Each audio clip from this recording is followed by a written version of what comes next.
Oh. And we are live. We're live. So now you could share the Facebook thing because I wasn't able to tag you on Facebook as people start coming in. Okay, we're waiting for Twitter. The schmooze. Yeah, that's right. We're waiting for Twitter to kick in. I don't know why Twitter isn't kicking in. All right, Twitter just kicked in. Okay. Yay. All right, so here we are, live with Orit Arfa, during her while she's here visiting us in Israel during her temporary stay in Germany. So he wishes. I know it. I know this girl, guys. I know it. All right, Orit. How you doing? Everything is very good, thank God. I'll still thank God. Germany is wonderful. People don't like to hear that. You don't like to hear that. Tough luck. Yeah, no, I'm never going to Germany. I'm not me. Not my cup of tea. Yeah. But I enjoy being in Berlin. It's interesting. Political scene in Germany is also getting quite interesting, which I never know is a good thing or not. But I just covered the Jews in the AfD conference. Right. Right. That's the party that people call like the new Nazis, right? Alternative for Deutschland. Well, it's right wing.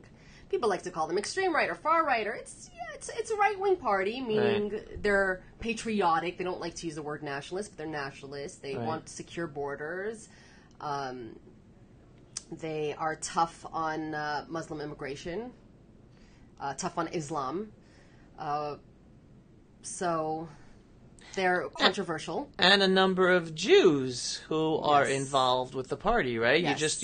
I've seen you did a video last year. Yes. You did a video this year. Yes. And you're highlighting the fact that, hey, there are Jews involved in this party, and you're calling it out like everyone's calling them Nazis, and wait a second, but there are Jews in this party, so they can't be Jews Nazis. and victims of Nazis. Right. Well, for now, this terminology is being so abused. Right, it's true. And, we see this really diabolical inversion that Muslims are now the new Jews, and anyone who speaks out against Islam is a Nazi, and it's absurd. I mean, it's completely absurd, but there's this inversion going on. So, but yeah, these Jews believe that they need to. This is the only party speaking out against an enemy of the Jews, right?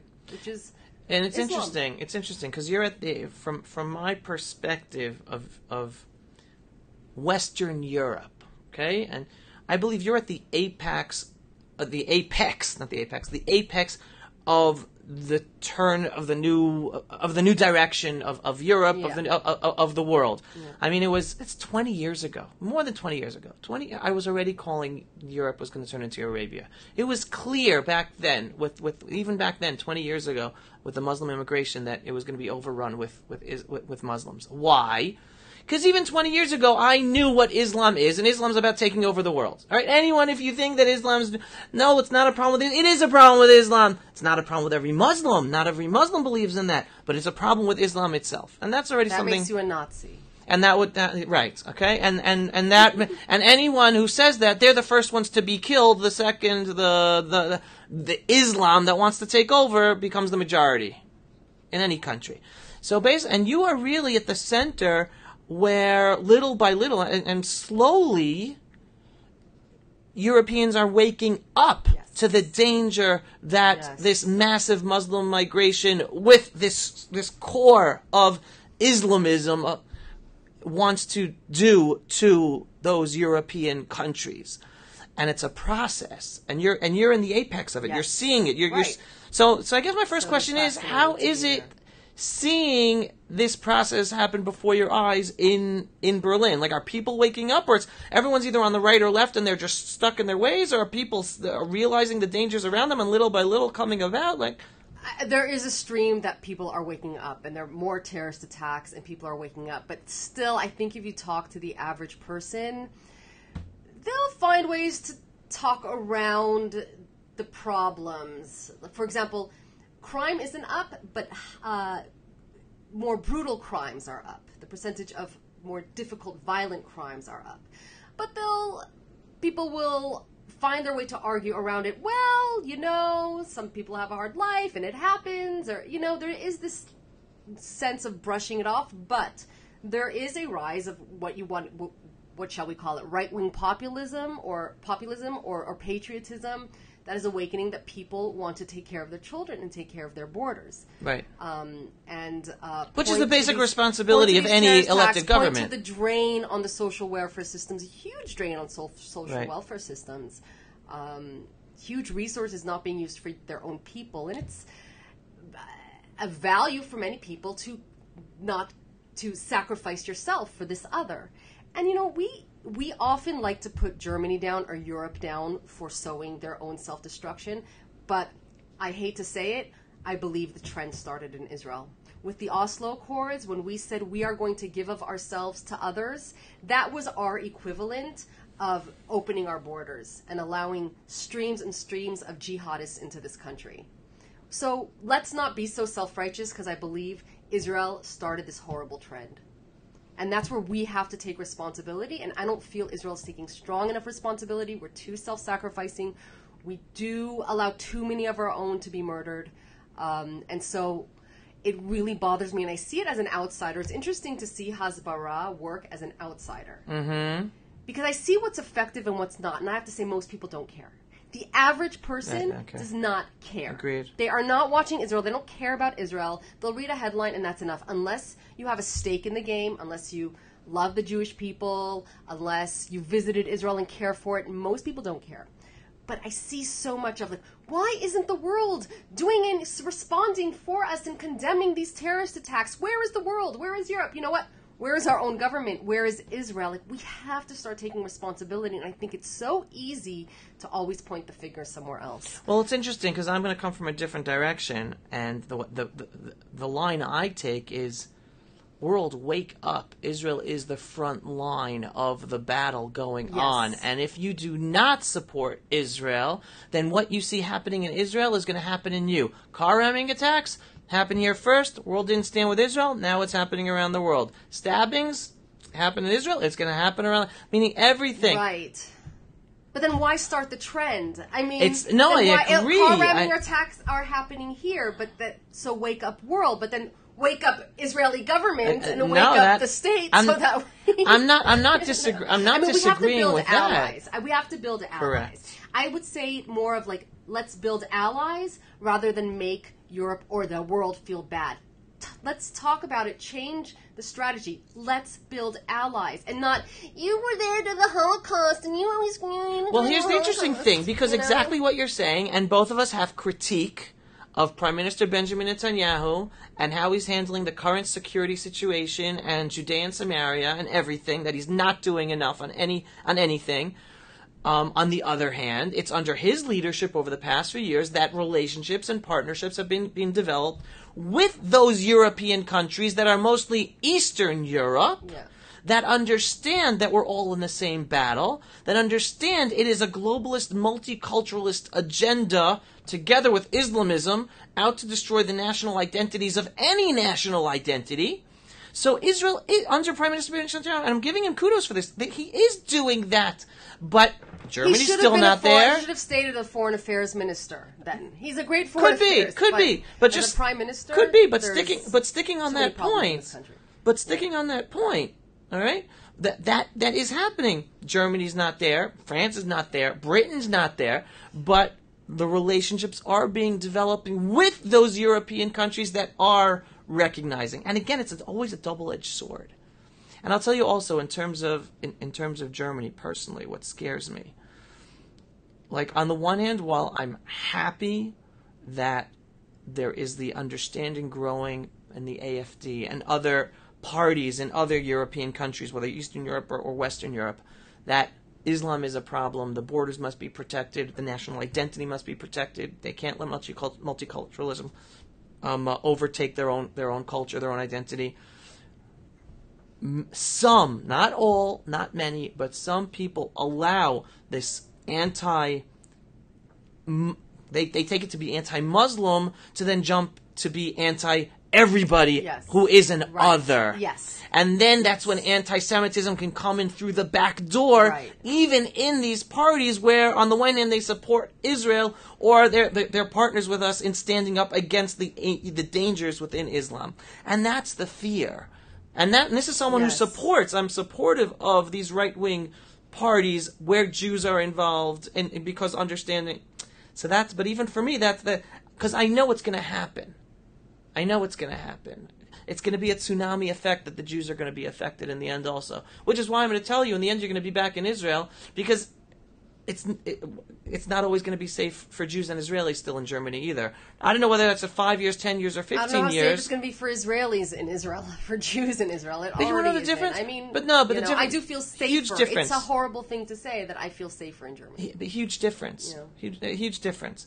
First of all, I do believe Israel is on the whole, Israel is much safer. Even with terror that we go through, the amount of crime and homicides together with terror is minuscule compared to any major city, country in the world. Minuscule, according to the same population. We just get the headlines. So instead of calling it a terror attack, call it a homicide. There are more homicides in Berlin on a daily basis than in Israel, even with terror attacks. I'm not sure about that, but I'll check it and get back to you. Yeah. I'll get to the numbers. Definitely But New I don't York, see- Los Angeles. I mean, we're having a debate here. I don't see. I mean, before we started this, you talked about Israelis and Jews being commandos, if they even want to be commandos for truth, for justice. I think spread the light. I mean, I've changed my perspective. I don't think every Jew in the world has to live in Israel. I think there's things they can do in other countries. I'm not wishing that it gets bad for Jews in Europe. I hope they can stay. If they have good lives there, I hope they can stay. I hope life improves for Israelis. I don't think we're so small, unless our borders expand, we're not even going to be able to sustain that population. It's not even sustainable. It's such a small country, and already, like, I feel in Jerusalem, we were going on the tram, and it's just middle of the day, and it's, like, so crowded. It's always crowded. Hugely crowded, right. So if they don't, Israel's not investing in the infrastructure to handle all this population. So let's work on home. Let's work on home and improving the lives of people here. I don't think we need to hope that Jews can't live in that diaspora. Let's hope they live in the diaspora. Let's be the light. Israel will shine the light, which will allow Jews to feel safe wherever they are. You know, I mean, yes, it always helps to have a place to come back to, but then we're going to need to start expanding our borders, you know, to take another 6 million people. And this comes to me because I'm a believer, all right? And honestly, the state of Israel as it exists today, with its borders, with its communities, with its army, we're a walking miracle. On every single day, we're a walking miracle. Yes. That's one. Two, I do believe it's important to be working on Israel, to be the light to the nations, and to be for Jews to come here, not just to be safe. I didn't come here to be safe. I came here because I believe this is the one place Jews should live, and I'm still here. I could have stayed back in America twice, but I came back because I believe it's the right place to live. And even when I tell people who they make Aliyah, they're thinking about Aliyah, they made Aliyah. And whatever, the conversation comes up with, how do you make it? How do you succeed? And you want to know what I tell people? There's only one thing that helps people succeed, or two things that help people succeed in their aliyah. One, they understand they're only here for one reason. That's because they want to be here.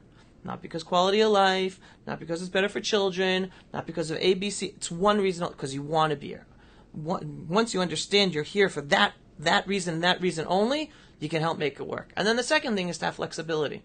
Because here you have to be flexible. But I think that's what pains me. I think the country should work on being a country that's good to live in, even without idealism.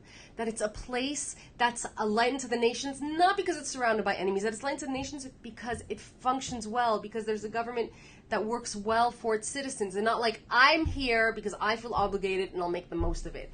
It shouldn't be like that. It should be a great place to live because it's a great place to live, and I think that attitude removes responsibility for the system to change. No, not at all. Because part of my messaging to Jews to move here, especially American Jews, like, oh, I don't want to move here because X, Y, and Z, or because of long lines, or because people are rude in line. Okay, let's just stop. All right, so come here. The more American Jews with American culture come here, we can make a difference. Right? Half of It's Israel hard to make a are difference people. when you're just trying to get by day to day. Yeah, It's but when very you have the hard. numbers, you're able to make a it's difference. almost like a vicious cycle, you know. Unless we start a new political party. Prime Minister, right here. No, so on the one hand, you're right, and I believe many of us are here making those changes. Again, let me just give one example, one simple example. Again, my parents came here in 1990. The customer service anywhere, back in 1990 or everywhere was horrible. Horrible!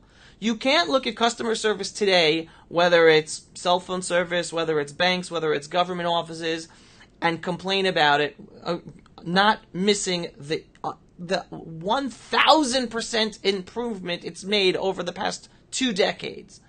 It was horrible in the 1990s. And yeah, it still needs to be improved, but it's not as bad as it was. So changes happen and changes take time. So I'm sorry that on the one hand I'm like, yes, this should be the perfect place.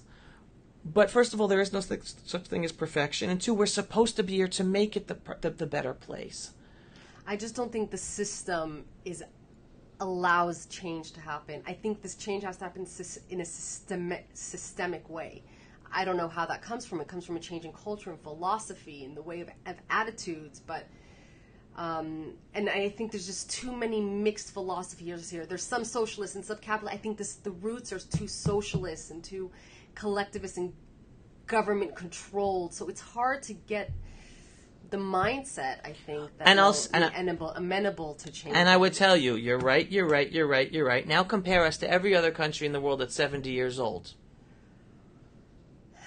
I don't think the comparisons help because then it lets us settle with the mediocrity. But we're still better than this country. But that's not the point. That's not the point that we're better than other countries. The point is that in a given point in time, understanding we're only 70, look how far we've come. We have a long way to go, but look how far we've come. That's the point I'm trying to make. I'm not trying to discount what we still need to do. I'm just trying to focus on how miraculous and unbelievable what we were able to accomplish so far in so short a time. Now, I'm not saying don't complain. Right. Complain and let's make it better. Right. 100%. But, and I'm going to say this, and I'm not saying this as a personal, something personal against you. You could say. But I'm saying not complain and run away. I'm like, complain and make it better. Right. For sure. Right. That's well, see, that's the thing, the whole attitude of you're running away. There's always the sense of you give to yourself, give, and maybe one day the country will give back to you. In more than just idealism, in more than just you're allowed to live in this great miracle. You know what I mean? It puts so much onus on the citizen, and it's not fair to the citizen. It's like we're all civilian soldiers, right. You know? No, there are plenty, fair but there are plenty of Israelis who are not as idealistic, yes, and they love it here, happy. and with whatever hardships they have or don't have. But I think because we're so locked in this war, and we're fighting for our survival, we like to be very forgiving of ourselves, and I understand that. Of like not showing. What do you mean forgiving for ourselves? Not showing the world the warts in Israel, not complaining publicly. We want to always make Israel look good. But I'm saying, like, we don't have to always make Israel look good if we take responsibility for Israel. There's always, and I see it so clearly, this turn to the world, this turn to other countries to empathize, to help us with our plight. Let's us help us with our plight. Like, Israel, we can be vulnerable. But most of us aren't doing that. Weakness. But most of us aren't doing that. I feel like it's always a big cheerleading show for Israel, which I understand if you're locked in a war, in a war of good and evil, and Israel is on the side of good. But there's so much cheerleading. There's so much not showing the difficulties of life here, not showing difficult sides, because we just want always the world to like us and to empathize and to do. But give me something, Tapas. What do you mean? What are you referring to? We're not showing the difficulties. What should? I'm writing something today. I'm putting up a video today. What should I be doing according to Orit Arfa? Okay, let's say at a macro level. like I see it, there was the two young parents killed in the Barkhan industrial zone. Right. What is in my feed after that? World, why didn't you wake up yet? The Palestinian Authority doesn't want peace, blah, blah, blah. Why don't you wake up? Why aren't we not directing this to our own government? Benjamin Netanyahu, why are you not waking up? Why does the Palestinian Authority still exist? And it's just going to happen again. But we're not taking responsibility. We're not demanding of our own government to take action. So that's on a macro level. On a micro level, the transportation system here is horrible. Is horrible. If people want to come to Israel and visit, please know it's a horrible transportation system. Cars are going to be very expensive to rent. It's going to be hard to find buses. On Shabbat, you're going to be stuck. And we can complain as a country, and we can, and maybe it's an internal issue, you know, but we're not going to say to the world, help us with our transportation. We can't travel, you know. So what am I supposed to do about the transportation issue? Meaning in my job, in terms of, I don't know, as a platform. Right. Well, that's not your job, because, okay. You know, but I think, like, when I complain about Israel on my, you know, Facebook, whatever, people get very angry at me. They get angry. Orit, you don't live here, and, you know, and it's just this guilt, you know? Like, well, I tried, and maybe I'll be back, but you know what? I gave and gave. You know how many articles I wrote about the transportation system? Thinking the media has power, thinking the power of the press. Did it change much? No. Did it get worse? Probably. No, there's some improvements. I mean, you know, Tel Aviv now has the system where the car sharing system, the light rail. And they're building my light friends, rail. My friends in traffic. She has twins. It's a horror for her to go to work in the morning. She has to leave very early and come back at late. And she has twins at home waiting for her, but she can't because the traffic is horrible. Because of the bad planning, they're sitting in line. They're sitting in traffic for an hour, and that eats up gas that is very expensive. And she says her friends, too, they have to leave their kids early to make it to work on time. And they have to make it to work because it's hard to make a living here, you know? And this idea of, like, not complaining and just always bragging how great Israel is, and no, it's a miracle, but it gives the government a pass. So let's deal with first of all, on the macro and the micro, people are working about making those changes. Like, I know your focus is on what you're seeing on Facebook and publicly, but on the ground here, people are screaming. Now, I know some people complain, well, after my friend Ari Fold was murdered, after the Barkhan murders, the terrorist attacks, why aren't the massive people in the streets? And that's a good question. Because that's they're a good struggling question. to make it, because not the bus is not going to get them there on time. No, also because we feel powerless sometimes. And the Israeli people feel powerless, because you know and I know we were in this country when we were the massive of people in the streets. And it made no difference whatsoever. Right? So then people have given up. So going to the streets means nothing, won't make a difference. So we're not going to the streets anymore. But on the other hand, I'm one of many people, and you know others, that because going to the streets didn't work, we got involved in politics to make a difference on the inside, whether those who went into the Likud, whether those who went to the Beit Yehudi, whether those now involved with Feiglin and Zehut, right? So there are plenty of people on the inside trying to make those differences. That's on the micro level. On the macro, on the micro level also, people are trying to make the differences. The only thing we disagree with, I'm sure there are many others, but the only thing on this thing we disagree with is you have a frustration level that if things aren't changing quick enough, in general, okay? And I'm not at that frustration level because I accept the real politic of what's going on. I see Israeli society as, like you touched upon, it was a socialist, communist society that is trying to move to be a capitalist society. In a very uneven way. But all right, okay. But you still have the strong powers at B fighting every change tooth and nail. There are very strong powers in Israel. In addition to that, you have the ideological powers at B of the Labor Party and the Meretz Party and the in the bureaucracy. I mean, not people don't get it. Like, you know it and I know it. Just like Washington has a bureaucratic swamp that President Trump is fighting against, Israel has a bureaucratic swamp. Has a big swamp. So even every time, right? So part of the frustration is even. So, and this is something I keep in the back of my mind when I'm angry at Bibi, okay? Mm-hmm. Because even though I'm angry, I then understand, even when the most right-wing government possible is trying to make changes, you have the legal establishment and the media and whatever other powers out there squashing and stopping changes from happening. So there's this level of frustration and anger at our government. But there is also an understanding from my perspective that there is a swamp stopping the necessary changes from happening for whatever reason. It doesn't make a difference, whether because of the socialist issue or because of the ideological left-wing issue. So that's part of my understanding and the reality that I have in my head, that I want this change now, but I know it's not going to happen now. But what can I do to do the baby steps? And sometimes it's baby steps so that we're going to get closer, so that those necessary changes will happen as soon as they can happen. Which I wish is tomorrow, but it's not. Whether that has to do with the economy, whether that has to do with our security situation. So I believe that's a major difference. And maybe I'm cursed. I'm cursed of having this understanding, so it doesn't let me get too angry, because I pull myself back and then I try to explain the reality to people, so that on the one hand, anger is good, and you should have some anger, and we should express anger. On the other hand, we should have our feet in reality and see the bigger picture to then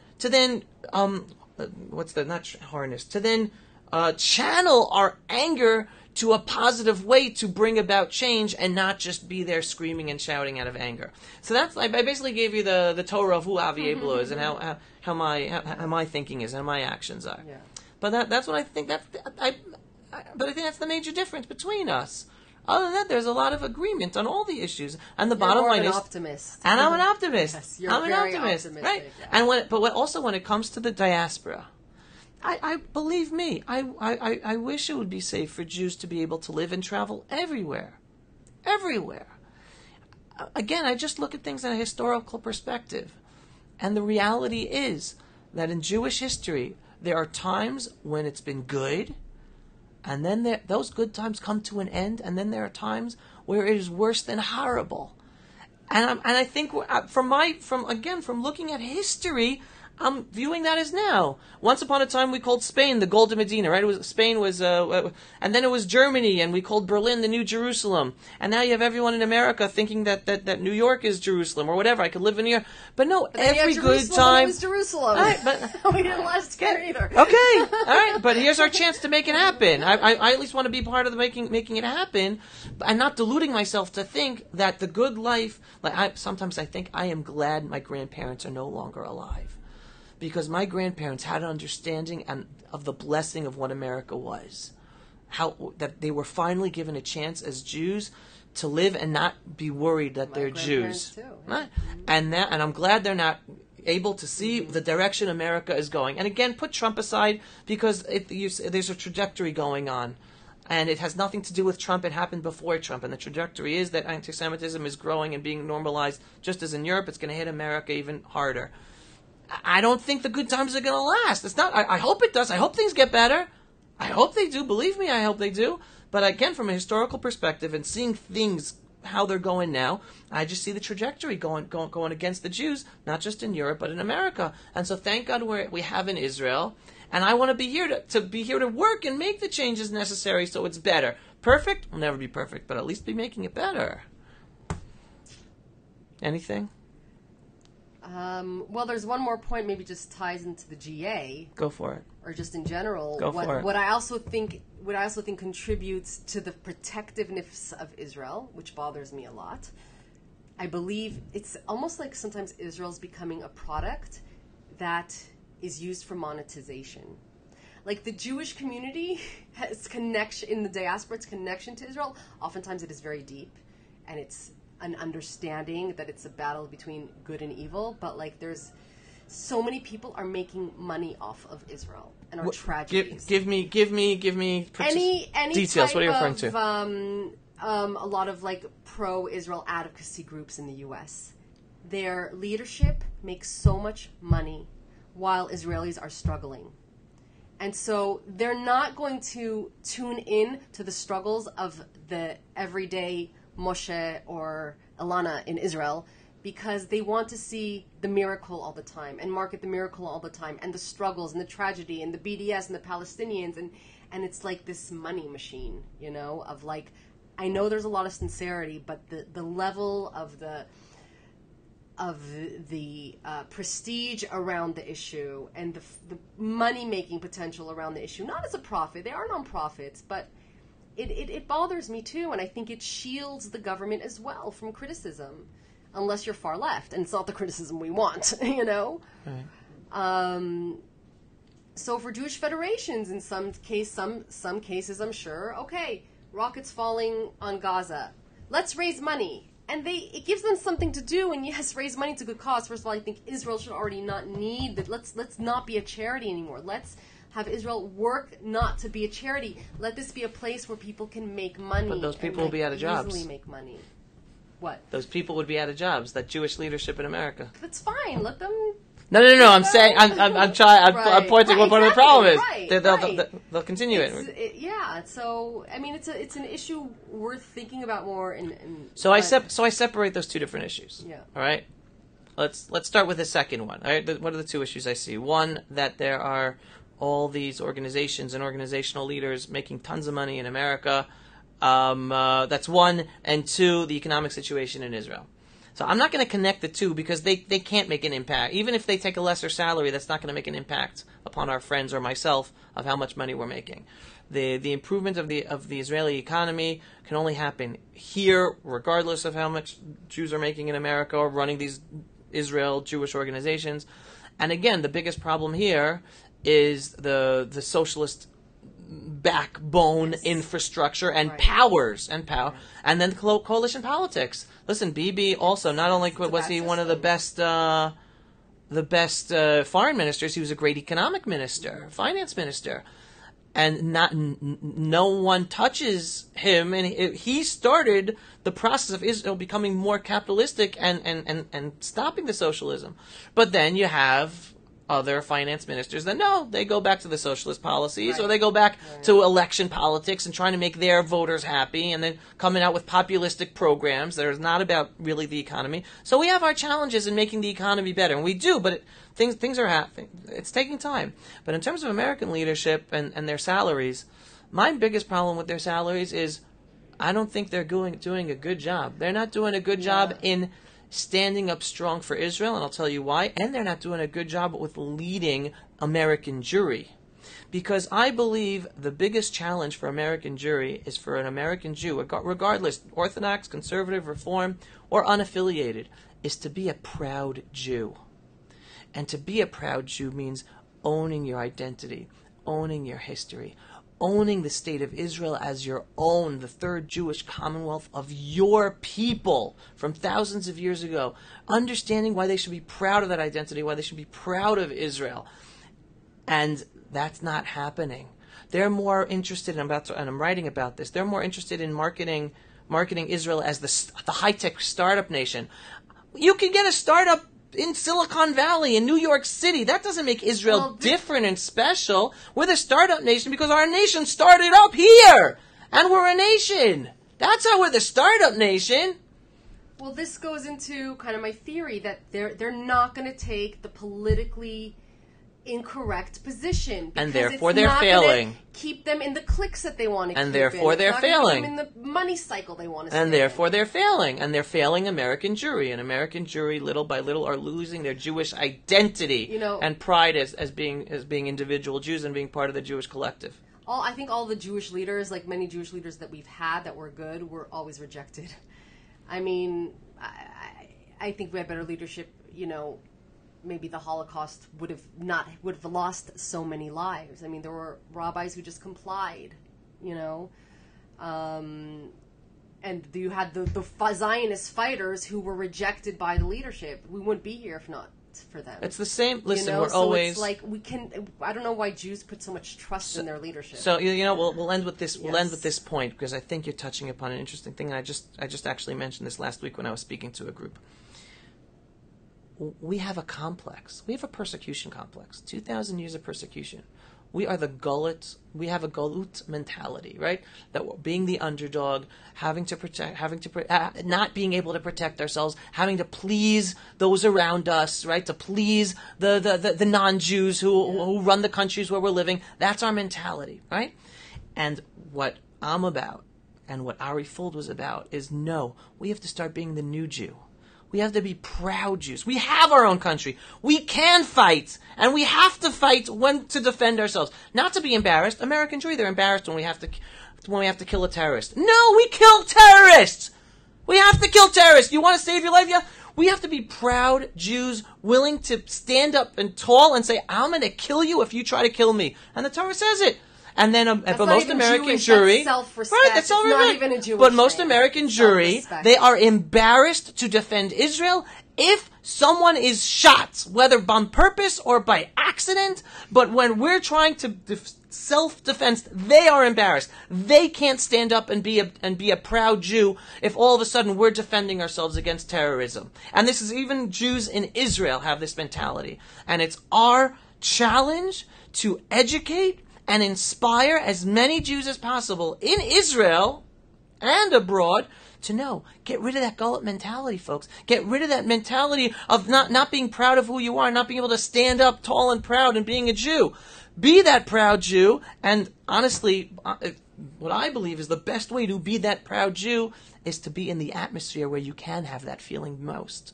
And that's only here, with all of the challenges.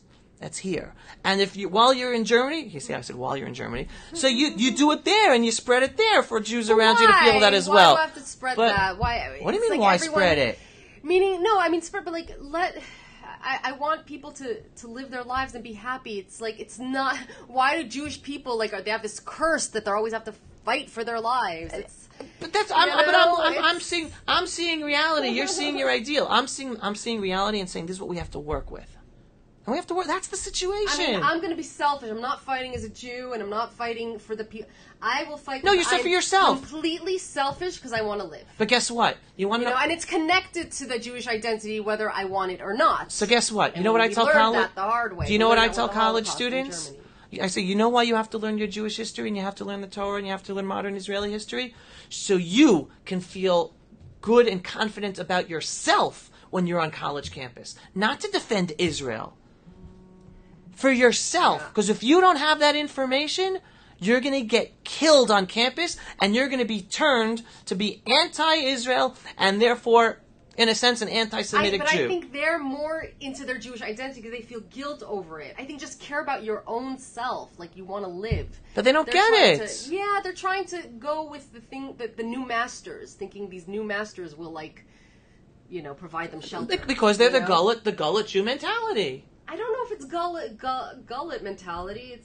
Then what is it? It's because it doesn't make sense if you have to look after yourself. But you have Israelis who also court because we have the gullet mentality. Because we haven't converted enough Jews to understand we're not supposed to live in the gullets. We're not supposed to have this identity complex and this persecution complex. We're supposed to be here and understand that by defending ourselves, not only are we making our lives better for ourselves, but we're making the world a better place. But it's for ourselves, and then to make a difference everywhere else, to be the light into the nations. But yes, we have plenty of Israelis and Jews in Israel who are still stuck in the gullet mentality, not yet internalizing the new Jew we're supposed to be. I think that's the bottom line. Yeah. I just feel like sometimes it's regressing a little bit back to that. Back to, if you want to call it the gullah mentality, or back to just this lack of self-reliance. Right. But anyway, one thing we agree on, we have a lot to work on. Yes. Mm-hmm. And when we love each other despite our differences. There's not much difference. There's very little difference. It's in nuance. It's in nuance. In the major issues, there is a lot of understanding and agreement. What the comments were on this thing. What are the comments? We don't have to see it now online. What are the comments? Maybe You no got one was Shlomo watching. Wallfish, Amen Avi, Yael. We agree on the trajectory of the USA, Yael. Thank you, Yael. It's the edifice complex of the professional Jewish class. Oh, that's an interesting way of putting it. And Shlomo, read Jabotinsky's speech, 1937, Europe. 200,000 follow Jabotinsky to Israel, 6 million followed their leaders to the gas chambers. Geffen Publishing Israel. That's what we got. Oh, we got more. Tammy says hi. Yaakov says hi. Okay. I hope you guys enjoyed the conversation. I always enjoy talking to Orit. I wish she'd be here more often and all the time. But it's going to happen. Complain all the time. It's going to happen. Yeah, but that's why you have to stay with me. You need to talk to me more often. Folks, thank you so much for watching. If you think that this talk was good, informative, and that others should possibly hear it also, because I respect Orit a lot, so please share the message with everyone. All right? Thanks so much, everyone. Pleasure, Orit. Until next time. Shalom from Jerusalem. Shalom. Poor mom. Wait, we're not off yet. Don't say anything you don't want to say. Where's my mom? My mom is visiting.